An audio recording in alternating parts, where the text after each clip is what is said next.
പണം സംരക്ഷിക്കാൻ ഏറ്റവും നല്ല സമയം ഇപ്പോഴാണ്. പലരും കാത്തിരിക്കുന്നു. അവർ പറയുന്നു, കൂടുതൽ വരുമാനം ലഭിക്കുമ്പോൾ ഞാൻ സംരക്ഷിക്കും. വയസ്സാകുമ്പോൾ ഞാൻ നിക്ഷേപം തുടങ്ങും. അടുത്ത വർഷം മുതൽ തുടങ്ങാം. പക്ഷെ സത്യം എന്താണെന്നറിയാമോ?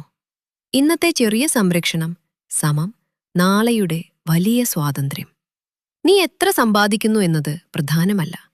നീ എത്ര സംരക്ഷിക്കുന്നു എന്നതാണ് പ്രധാനപ്പെട്ടത്. ഇന്ന് 100 രൂപ സംരക്ഷിക്കുന്നത് ചെറിയതായി തോന്നാം. പക്ഷെ സമയം, ശിസ്തം, ബുദ്ധിപൂർവമായ നിക്ഷേപം ഇവയിലൂടെ ആ ചെറിയ നീക്കം സാമ്പത്തിക ആത്മവിശ്വാസമായി മാറും.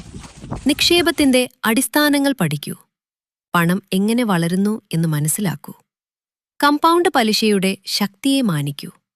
ഇന്നത്തെ പണശിസ്തം നാളെയുടെ അവസരങ്ങൾ സൃഷ്ടിക്കുന്നു. നിന്റെ ഭാവിയിലെ സ്വാതന്ത്ര്യം ഇന്ന് നീ ചെയ്യുന്നതിനെ ആശ്രയിച്ചിരിക്കുന്നു. ചെറുതായി തുടങ്ങൂ. ബുദ്ധിപൂർവം തുടങ്ങൂ. എന്നാൽ ഏറ്റവും പ്രധാനമായി ഇന്ന് തന്നെ തുടങ്ങൂ. കൂടുതൽ ജീവിതമാറ്റം വരുത്തുന്ന സന്ദേശങ്ങൾക്കായി ലൈക്കും സബ്സ്ക്രൈബും ചെയ്യൂ.